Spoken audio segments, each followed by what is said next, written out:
번 더 우리 말씀을 읽겠습니다. 시작.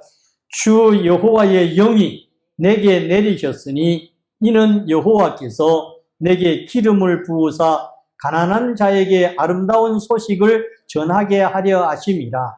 나를 보내사 마음이 상한 자를 고치며 포로된 자에게 자유를, 갇힌 자에게 노임을 선포하며 여호와의 은혜의 해와 우리 하나님의 보복의 날을 선포하여 모든 슬픈 자를 위로하되 무릇 시온에서 슬퍼하는 자에게 화관을 주어 그 죄를 대신하며 기쁨의 기름으로 그 슬픔을 대신하며 찬송의 옷으로 그 근심을 대신하고 그들이 의의 나무 곧 여호와께서 심으신 그 영광을 나타낼 자라 일컬음을 받게 하려 하심이라. 아멘. 그래서 오늘 말씀의 제목이 다 같이 시작. 하나님이 거절감을 치유하신다. 아멘. 저와 여러분 또 모든 사람들 속에 있는 거절감을 누가 치유하세요? 하나님이 치유하십니다. 사람이 이걸 치유할 수가 없어요. 사람은 이 거절감을 절대 치료할 수가 없습니다. 그러나 하나님은 이 거절감을 치유하십니다. 여러분, 사람은 누구나 다 마음에 상처가 있습니다. 저도 있습니다. 여러분도 있습니다. 그러나 이것을 치료하지 않으면 정상적인 삶을 살아가기가 어렵습니다. 아니, 살아갈 수가 없습니다. 정상적인 삶. 그래서 상처 입은 사람은 객관적이고 합리적인 사고를 하기가 어렵기 때문에. 그래서 늘 어떻게 해요? 왜곡된 사고방식, 부정적인 감정에 매여서 부정적인 삶의 태도를 가지고 늘 부정적인 언어와 부정적인 생활을 하고 있다는 거죠.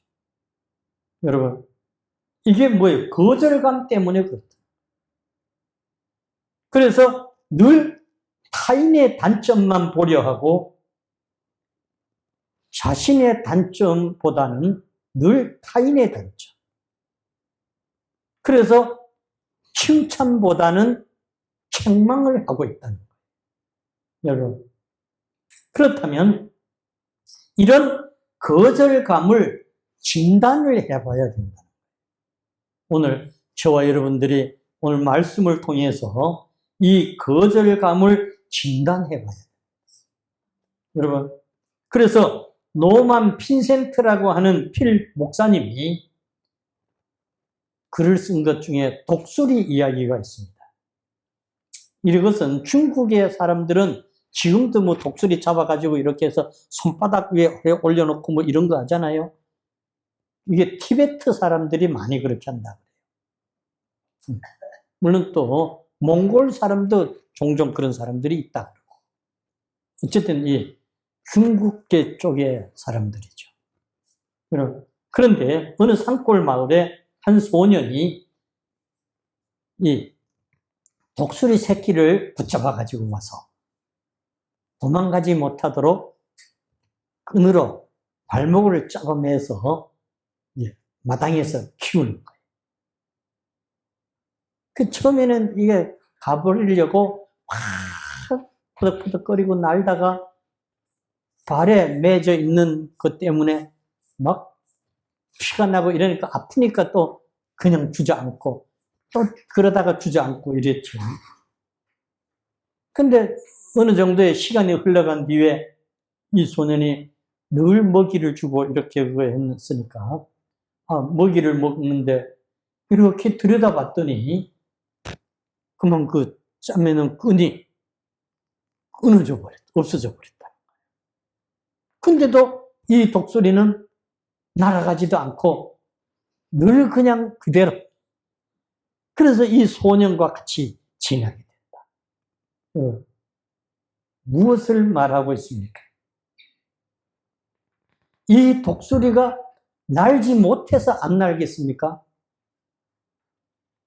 다 커서 이제 엄청나게 날 수 있는, 왜? 새들, 날아가는 새들 중에 왕이라고 하는 게 누굽니까?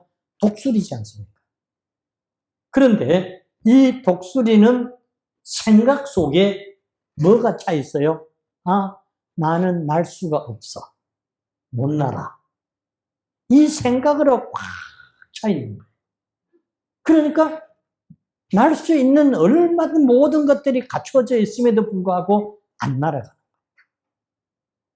거예요. 그렇습니다. 나는 묶여 있어. 나는 날 수 없어. 이 뭐가 잡고 있어요?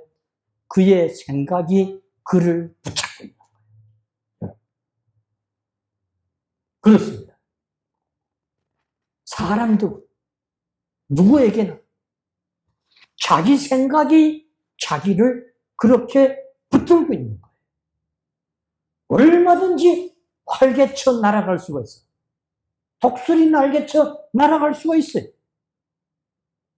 그런데 나는 할 수가 없어. 뭐 때문에? 나는 묶여 있잖아. 마치 이 독수리가 자기 발목에 그렇게 묶여 있다는 거에 꽉 차 있는 거와 똑같은 거예요. 얼마든지 저 은혜의 창공을 훨훨 날 수가 있는데 안 나. 상처에 묶여 있는 사람들. 어떤 거절감의 상처든 이 상처에 묶여 있는 사람들은 바로 이런 거예요. 뭐에 묶여 있어요? 자기 생각에 묶여 있어. 다른 사람이 묶어 놓은 게 아니에요. 그래서 오늘 우리는 이 몇 가지를 진단을 해보는데, 먼저 내가 정말 태어난 것은 부모님에 의해서 기쁘게 태어났나? 아니면 태 속에서 내 이 아이 안 낳으려고 했는데 그런 분을 저는 여러 분 만났습니다. 특히 안동 애명복지촌에 있을 때 보호자분들이 목사라고 나한테 그런 이야기를 참 많이 했어요. 상담을 이렇게 하면 내가요 누구를 안 낳으려고 했는데요. 그때 그래갖고요 요즘처럼 이런 약이 없었고 그래서 막 그 애 안 들어선다고 하는 온갖 약을 다 먹었대. 지금 같은 약은 아니었고. 그래서 그런지 어느 날 갑자기 배가 불러오더니 제가 나왔는데 저렇게 됐어요. 그런 보호자분들을 내가 애명복지촌에서 여러 분을 만났어요. 애명복지촌은 시설이 여러 개거든.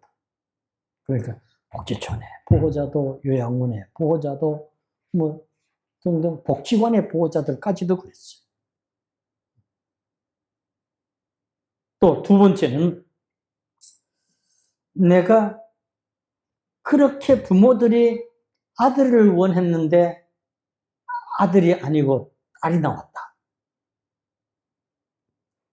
이렇게 나는 태어난 자는 아닌가. 혹은 딸을 원했는데 아들이 나왔다. 이렇게 태어나지는 않았나.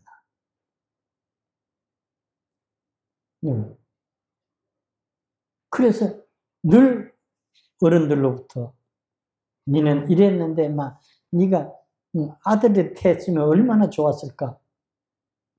부모는 아무 말 없이 그 말 한마디 하는 거예요. 그러나 그 딸은 엄청난 상처입니다. 아들도 마찬가지. 세 번째는 정상적인 결혼 관계를 통해서 태어났나? 비정상적, 즉 사생아. 성폭행 등등으로 인해서 태어나지 않았나. 네 번째는 부모로부터 버려진 적은 없나. 부모가 낳아서 버린 아이들도 많이 있잖아요.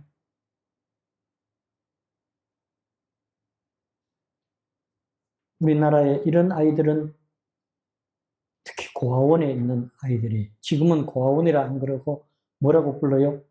보육원이라고 불러.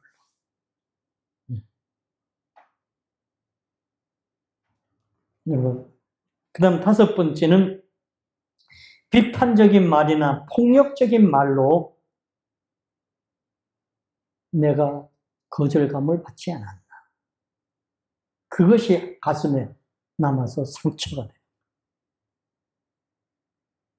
여섯 번째는 과잉 보호 속에서 그런 거예요.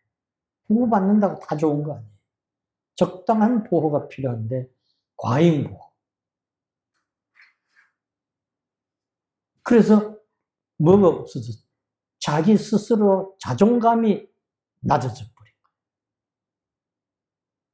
거예요. 일곱 번째는 조건적인 사랑에 의해서 되지 않았나.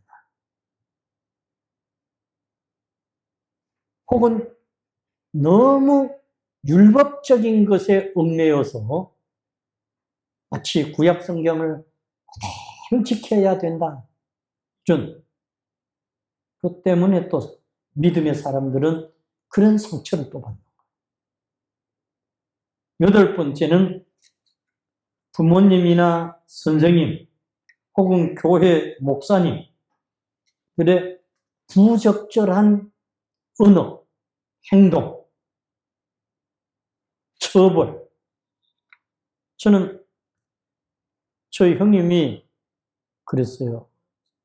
어느 목사님, 담임 목사님인데, 우리 형님이 장애인인데, 어느 날, 물론 형님이 잘못했겠지. 그런데, 이 병신 육갑하고 있네. 담임 목사님이 그랬다. 그래, 나 이제부터 교회 안 나간다 이래서 전혀 이야기를 안 해 몰랐어요. 몇 년이 지나도 몰랐어.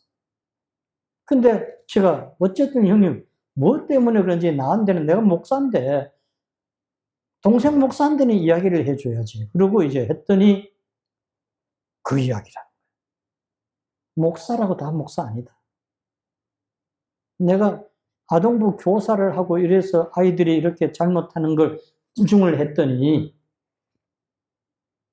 나를 그렇게 담임 목사님이 그랬다. 병신 육갑하고 있다 그랬다. 이게 목사가 할 소리냐? 내가 형님한테는 그래도 형님 그거는 목사님 그래도 형님 나가야 돼요. 이러고 이제 어쨌든 기도하고 그렇게 해서 나중에 다시 나가게 됐는데 여러분 이런 목사들도 성도들에게 그런 엄청난 언어의 상처를 줄 수 있다.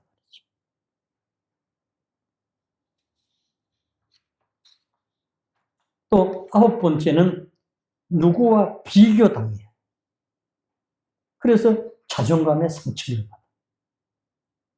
열 번째는 가난한 가정에서 재정 때문에 부끄러움을 당해요. 저는 어릴 때 그런 부끄러움 담임 선생님한테 6학년 때예요. 기성예비 안 가져왔다고 아이들한테서 이렇게 세워가지고 저 진봉이는 공부는 1등 하지만 기성예비 못 냈다. 다 봐라. 일부러 이렇게 세워가지고 애들이 다 알아 안 그래도. 그런데도 그래요. 내일부터 학교 오지 마. 돈 가지고 올 때까지 오지 마. 그거부터 내 학교 못 갔어. 거절, 부끄러움. 11번째, 주위 사람들로부터 왕따를 당해요. 12번째, 용서하라는 말을 들을 때마다 생각나는 그 사람은 안 돼. 이런 거. 13번째는 가까운 사람들한테 사랑보다 어려움을 겪고 있다면 똑같은 거예요. 14번째, 걸핏하면 작은 상처 사건 때문에 분노를 일으키고 그와 비슷한 것만 들려오거나 그런 비슷한 환경만 되면 이러는. 그래서 놓고 또 후회하는 거. 15번째는 지나치게 집착함으로 행복을 누리지 못하는 것. 거룩한 삶에 늘 문제가 발생해요. 16번째는 부부 관계에도 마찬가지. 태도, 대화 때문에 상처가 생겨요. 17번째는 내 안의 상처 때문에 자녀와 가까운 사람들에게 말이나 행동으로 상처를 주는 거예요. 18번째는 주변에 특별히 가정에서 이것은 거절감, 상처의 저주다. 이런 것들 느낄 때 그렇다는 거죠. 이 외에도 있을 수가 있지만 이런 우리 상담에서 보면 이런 18가지의 이런 이제 상처, 즉 거절감의 진단표가 있습니다. 여러분. 그래서 이런 것들 때문에 뭐예요? 마음의 상처가 돼요. 과거에 받은 마음의 충격이 남아있다가 어떤 그런 비슷한 사건만, 그런 것들만 내가 들리거나 보기만 하면 그것이 되살아나는 거예요. 그래서 고통이 되는 거죠. 여러분.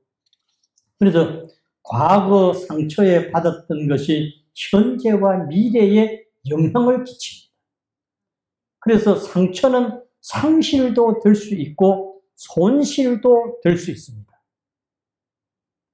상처는 치사하고 작은 것을 통해서 아주 친밀한 사이에서 일어납니다. 어떤 큰 걸 통해 일어나는 게 아니에요. 상처는 치유받지 않으면 계속해서 다른 사람들에게 상처를 줍니다. 그래서 저와 여러분들은 상처 입은 치유자가 되어져야 합니다. 아멘. 여러분, 구약에서 가장 상처 입은 사람은 대제사장이 되지 못했습니다. 아니, 그냥 제사장도 못 됐습니다.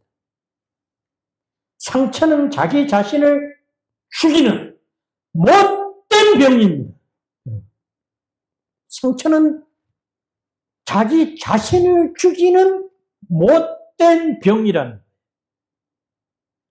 증오심은 상처를 입은 상대방이 아닙니다. 나의 피를 빨아먹는 기생충입니다. 이 상처의 증오는 내 피를 빨아먹는 나 속에 있는 기생충이. 상처는 절대로 저절로 치유되지 않습니다. 어떤 상처든 저절로 치유되는 게 없습니다. 과거의 상처를 꺼내서 즐기는 것이 뭔가? 증오심, 복수심. 여러분, 무협지를 보세요. 온갖 복수심이 다 이게 뭐예요? 거절감에서 나온 이런 상처 때문에. 상처를 받은 것은 잘못이 아닙니다. 여러분. 그러나 그 상처에 갇혀서 사는 것이 잘못입니다. 상처 자체가 잘못이 아니에요. 상처받은 내가 잘못되어진 게 아니라 그 상처에 갇혀 사는 사람이 잘못된 거예요. 상처 준 그 사람이 잘못이 아니란 말이에요. 받은 내가 그 상처 속에 갇혀 살기 때문에 내가 잘못된 거예요. 그래서 사탄 마귀는 상처 입은 사람을 제일 좋은 먹잇감으로 사용합니다.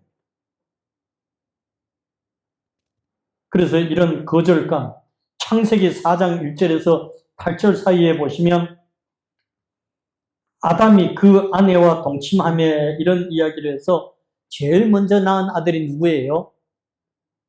가인이죠. 그 다음에 낳은 아들이 아벨이죠.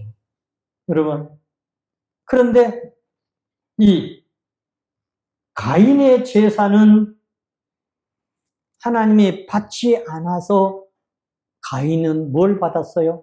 거절감을 받았어요. 여러분. 그러면 사람들이 그래요. 목사님, 그럼 하나님이 잘못했어요. 왜? 가인에게 거절 안 하고 받아줬으면 될 건데. 여러분, 받을 수 없는 제사를 누가 드린 거예요? 가인이 드린 거예요. 그래서 가인은 자기 잘못으로 인해서 자기가 거절감을 받은 거예요. 여러분, 그런데 그 거절감의 상처가 누구에게로 튕겨져 갑니까? 동생 아벨에게 복수로 갚아버려요. 여러분, 이것이 거절감. 그러므로 거절감이라고 하는 것은 부모로부터, 자녀로부터, 친구로부터, 교사로부터, 목회자로부터, 아니 더 나아가서 하나님으로부터도 내가 거절감을 받을 수가 있는 거예요. 누구에게서나 받을 수가 있어. 그런데 그 거절감에 갇혀서 사는 자기가 잘못된 거예요. 믿습니까? 여러분, 거절감 원인은 하나님을 떠나서. 여러분, 그래서 어린 시절에 과잉보호도 그렇다 그랬어요. 조건적인 사랑도 그렇다 그랬어요. 성인이 되어서 또 거절감이 오는 게 있는데요. 성인이 되어서 오는 거절감은 제일 먼저 오는 것이 이혼, 그 다음에는 사별, 그 다음 퇴직, 일하다가 정년퇴임 당하고, 그 다음 배우자의 외도를 통해서 등등으로 성인회를 통해서도 온다는 거죠. 지금 현실에는 이혼이 제일 많습니다. 거절감 증상, 자기 학대, 타인 학대로 나타나고 사람들은 이 거절감을 느낄 때 분노를 일으킵니다. 거절감의 분노는 두 가지 방향으로 나타나는데 먼저는 자기 학대를 합니다. 이 사람들은 거의 대부분은 소극적인 사람들이에요. 자기 학대야. 그래서 슬픔, 자기 연민, 자기 증오, 무관심, 불안정감, 실패, 그다음 두려움, 수치감, 낙심, 절망 등등으로. 두 번째는 타인을 학대하는. 이 사람들은 적극적인 사람들이에요. 그래서 적극적인 사람들은 자기가 거절감을 당했다 싶으면 자기보다 힘약한 상대, 가정에서는 누구에게 그럴까요? 자녀들에게.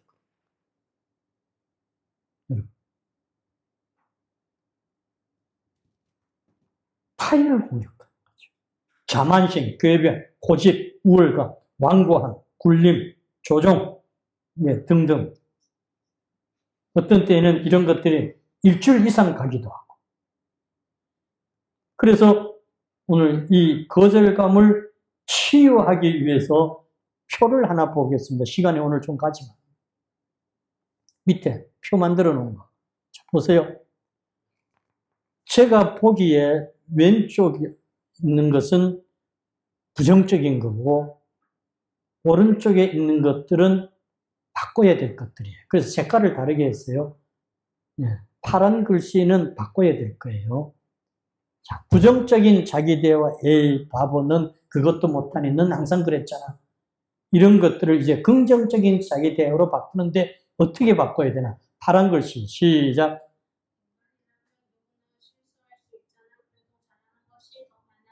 네, 이렇게 바꿔줘야 돼요.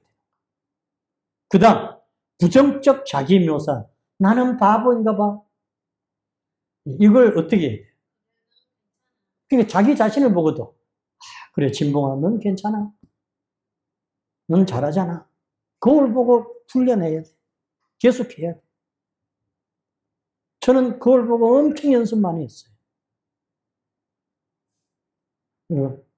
그 다음, 부정적 느낌. 자신이 가치 있게 느낀 점, 쓰레기 같은 느낌. 이런 거라면 긍정적인 느낌으로 바꾸는데 어떻게? 네, 그런 마음을 가져야 돼. 네. 그 다음, 마지막에는 부정적 행동인데, 함부로 행동한다. 계획이나 목적 있는 삶을 회피하는 거야. 요즘 아이들이 대부분이, 젊은이들이, 미래에 뭐 할 거야? 소망이 없어요. 제가, 네, 나하고는 상관이 없이 이번에 TV를 그 옆에 사람이 계속 켜놓고 있으니까 그냥 보게 됐는데요.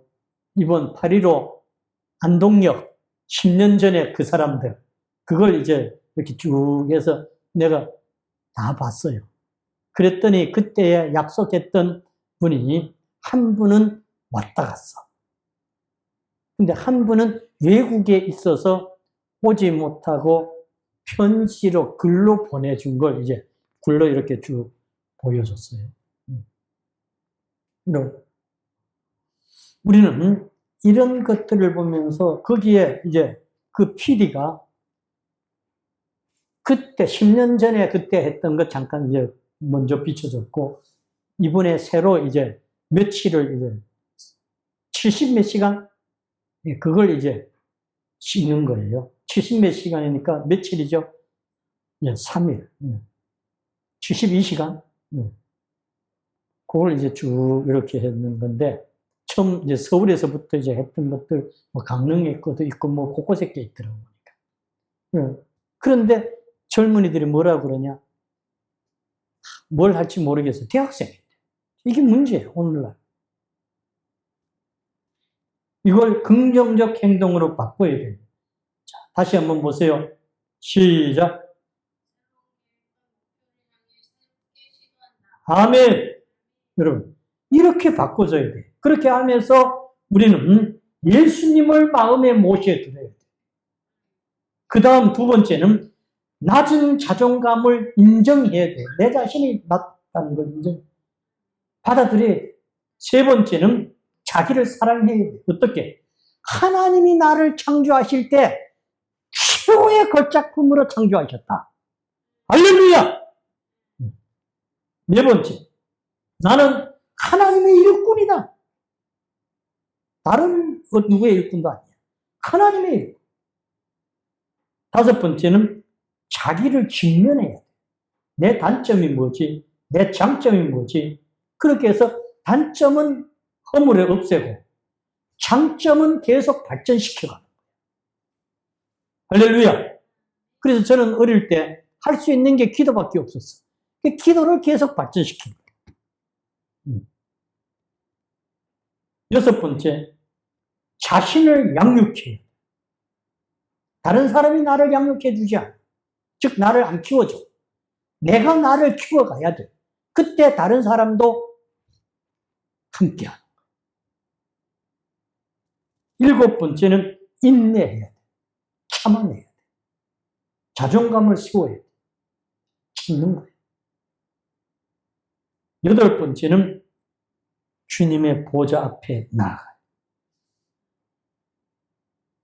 우리 다 같이 주여 세 번 외치고 이 거절감 내려놓고 통곡하며 울면서라도 기도하고 성령님의 음성을 들어야 돼요.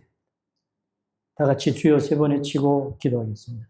우리 불 다 끄고 해야 되는데 깜깜하게 해놓고